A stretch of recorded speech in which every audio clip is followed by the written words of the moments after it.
Decluttering your home is a lot like this tomato. Sometimes it's less about knowing what to do and more about doing what you know. I might know that a tomato is a fruit, but that doesn't mean that I should put it in a fruit salad. Knowledge only becomes powerful when we are able to appropriately act upon it. And that's why today I wanted to share a few laws of decluttering and how to make those laws work for you to help you speed up your decluttering progress so that you can reach your goal of a clutter-free home faster and easier than ever before. Number 1, Parkinson's Law. Parkinson's Law states that work expands to fill the time available for its completion. What that means is that tasks will often take longer to complete if more time is given to them. I know that when I was back in high school and even college, no matter how far in advance I was assigned homework or a project, I would always wait until the last minute to tackle it, and then I'd be frantically trying to get it done right the day before. The same thing goes for decluttering, and if you don't set clear deadlines for your decluttering projects, you're likely to procrastinate on starting or end up with bags of clutter sitting around in the trunk of your car for weeks or even months at a time because you never get around to donating them. So how can you use Parkinson's Law to your advantage? Well,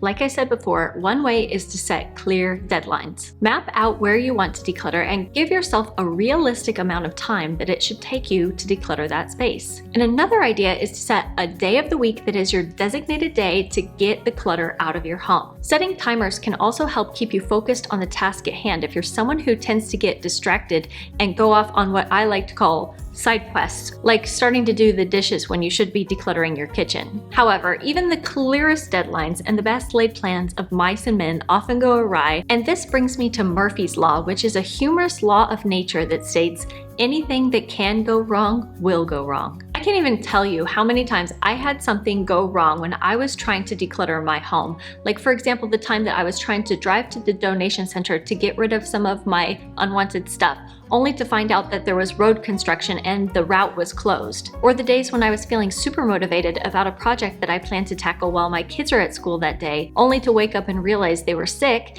and I would need to keep them home instead. I know that it can be frustrating when things go wrong, but getting upset about it and giving up is not the way to go. Instead, have contingency plans so that when things do go wrong, which they inevitably will at some point, at least you have a backup plan for how to respond in that situation. In my case, I knew other donation centers and charities that I could drive to instead to get rid of my stuff. And I still tackled the decluttering projects while my kids were homesick. I just had them either lay in the bed next to me if I was in the bedroom, or I had them lay on the couch if I was in the living room. Wherever I was decluttering, I kept them there and cozy with me. And that ended up being a win-win situation because not only was I getting my own to-do list done, I was also teaching my kids at the same time. And speaking of Murphy's Law, I was supposed to shoot this video. My son tells me that he's not feeling so good. Well, wakes up this morning and guess what? He's got a temperature, and on top of that, my other son has a dentist appointment. And that's why my kitchen currently looks like this. Murphy's Law in action.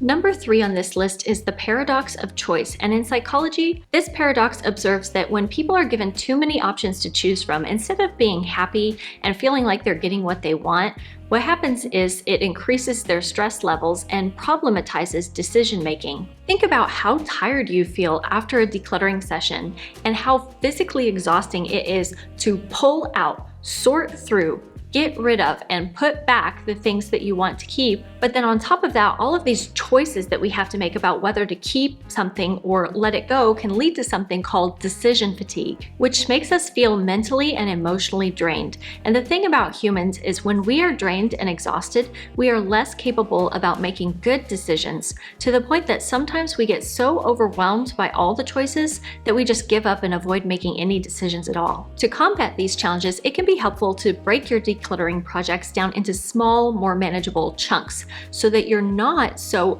physically, emotionally, and mentally fatigued by all of the choices that you need to make in one go. And in many cases, decluttering can be made easier by reducing the number of options that you have available to you. Consider this quote from the book Essentialism, in which the author argues that in many cases we can learn to make one-time decisions that will help make thousands of future decisions so that we don't get exhausted asking the same things over and over again. One example of this might be if you're decluttering your clothes, that you choose only to keep the clothes that fit you right now. Therefore, if you find a dress that outfit is too large or the jeans that you've been holding on since high school are too small for you to wear, that saves you time running through a list of all of these other questions that you might ask yourself because they didn't pass that very first filter. Number 4 is the law of least effort, which is the principle that humans will prefer to carry out simple tasks that give immediate satisfaction to avoid stress or inconvenience. Have you ever found yourself putting off a task you were dreading in order to do something more enjoyable? Like instead of folding the laundry, you decide to sit on the couch and scroll on Instagram for 2 hours. Essentially, that's because people have a natural tendency to procrastinate on tasks that they see as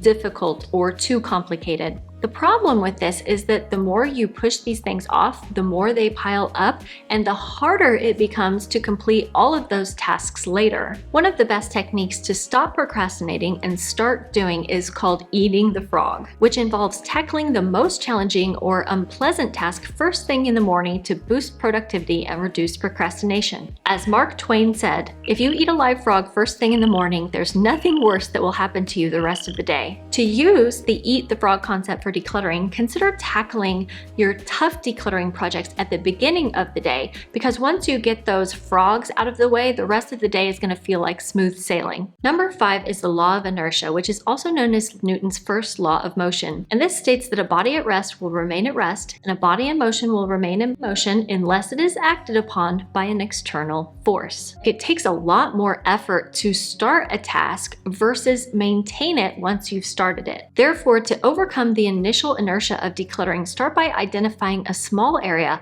like a desk or a drawer and commit to spending just 5 minutes decluttering it. Once you get past that initial hurdle of getting started, then the momentum will build and you're going to find it easier to continue decluttering in other areas. Also, if you find it hard to get up and get going, you can use the 5-second rule, which is a technique that I learned from Mel Robbins. To use this rule, the next time you want to start decluttering, but then you feel yourself start to hesitate, begin to count down 5, 4, 3, 2, 1, go, and use that as the impetus to get yourself up, get moving, and get the ball rolling. Number 6 is the law of attraction, which is the belief that positive or negative thoughts and feelings can bring correspondingly positive or negative experiences into our lives. If you think about it, everything in the universe is made up of 2 basic components: matter and energy. And so all of that unwanted clutter that's piled up in your home isn't just taking up space, but it's also a form of stuck energy. And that's why it can feel so good to clear out the physical clutter, because you're not just getting rid of the stuff,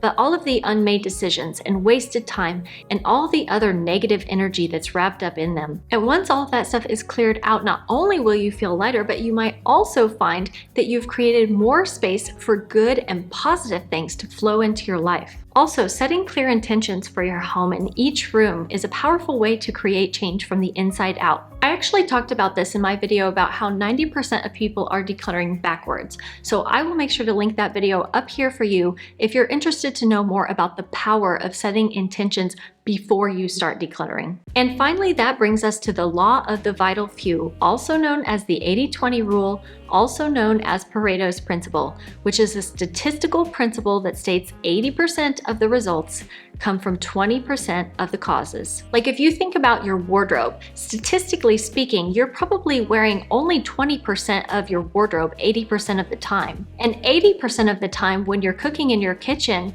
you're using 20% of the kitchen appliances to cook the same meals over and over. So ask yourself, what are those vital few things that are providing the most value to you? Those are your 20%. And once you've identified those essential things, it's going to make letting go of the bulk of that 80% of the stuff that you don't use a whole lot easier. I consider the Pareto principle to be one of the best ways to achieve faster decluttering results. And if you want to know all of my best tips on how you can declutter your home up to 80% faster, make sure to go check out this video, or I'll see you next week. Until then, take care. Bye-bye.